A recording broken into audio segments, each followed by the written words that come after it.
तो बड़ी खबर आपको लगातार बता रहे हैं, टीएमसी की याचिका पर सुप्रीम कोर्ट में सुनवाई जारी है। चुनाव आयोग ने कुछ गलत नहीं किया।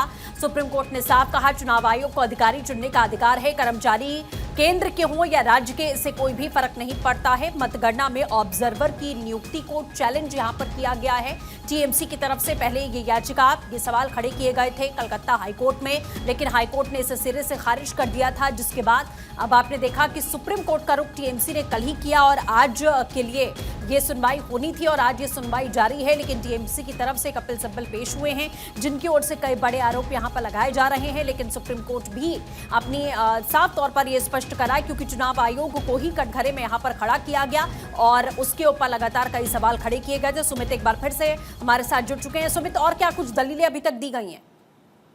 देखिए, सुप्रीम कोर्ट ने अब तक कुछ ही देर पहले साफ कहा है कि एक भ्रांति है कि एक भ्रम की जो स्थिति है कि राज्य सरकार और केंद्र सरकार के जो कर्मचारी हैं वो अलग अलग होते हैं, जबकि वे सभी सरकारी कर्मचारी हैं। ये सुप्रीम कोर्ट ने साफ कर दिया है। यानी कि टीएमसी लगातार जो कह रही है कि केंद्र सरकार के कर्मचारी को जो है मतगणना की ड्यूटी में लगाया गया है, वो एक तरह से गलत है। लेकिन सुप्रीम कोर्ट ने ये स्थिति साफ की है कि दोनों तो कर्मचारी ही हैं।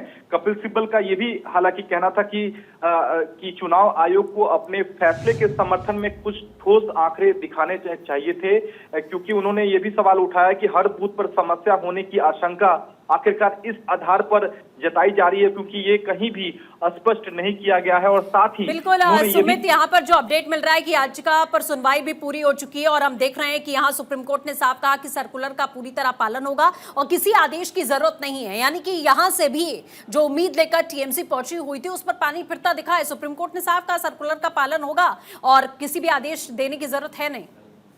जी बिल्कुल, देखिए, वकील नायडू के इस कथन को दोहराते हुए सुप्रीम कोर्ट ने आदेश दिया है कि कोई आदेश की आवश्यकता जो है वो नहीं है, क्योंकि दिनांक जो 13 अप्रैल 2026 को जो सर्कुलर जारी किया गया था वो लागू रहेगा। यानी कि सुप्रीम कोर्ट एक तरफ से स्थिति ये साफ करने की कोशिश कर रहा है कि हम जो चुनाव आयोग का जो सर्कुलर है उस पर फिलहाल हम दखल देने नहीं जा रहे हैं। तो हो सकता है कि टीएमसी को जो है वो झटका लगे। यानी कि आपको खबर मैं बता दूं कि मतगणना केंद्र पर केंद्र सरकार के ही कर्मचारियों को सिर्फ तैनात करने के मामले में टीएमसी को सुप्रीम कोर्ट से भी झटका लगा है, क्योंकि टीएमसी को सुप्रीम कोर्ट से किसी भी तरह की राहत देने से सुप्रीम कोर्ट ने इनकार कर दिया है। यानी कि सुप्रीम कोर्ट ने कलकत्ता हाई कोर्ट के आदेश को बरकरार रखा है, क्योंकि गुरुवार को कलकत्ता हाई कोर्ट ने भी टीएमसी की याचिका खारिज कर दी थी और सुप्रीम कोर्ट ने साफ तौर पर कहा है कि इससे कोई फर्क नहीं पड़ता है कि वो केंद्र सरकार के कर्मचारी हो या फिर राज्य सरकार के कर्मचारी हो।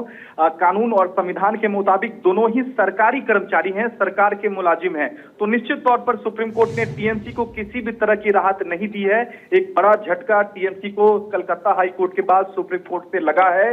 अब जो 4 तारीख को जो मतगणना होनी है उसमें केंद्र सरकार के और पीओसी के जो कर्मचारी हैं वही तैनात होंगे। बिल्कुल सुमित, जैसा आपने कहा कि जाहिर है टीएमसी को एक बड़ा झटका यहाँ लगा है, जिस उम्मीद के साथ वो सुप्रीम कोर्ट आई थी। जाहिर है सरकारी कर्मचारी के ऊपर एक पूरी की पूरी व्यवधान के ऊपर आप सवाल यहाँ पर खड़े कर रहे हैं। चुनाव आयोग को शुरू से ही कटघरे में टीएमसी ने यहाँ पर खड़ा किया है, लेकिन कुछ हाथ लगता हुआ फिलहाल इन्हें दिखा नहीं है। बहुत शुक्रिया हमारे साथ जुड़ने के लिए।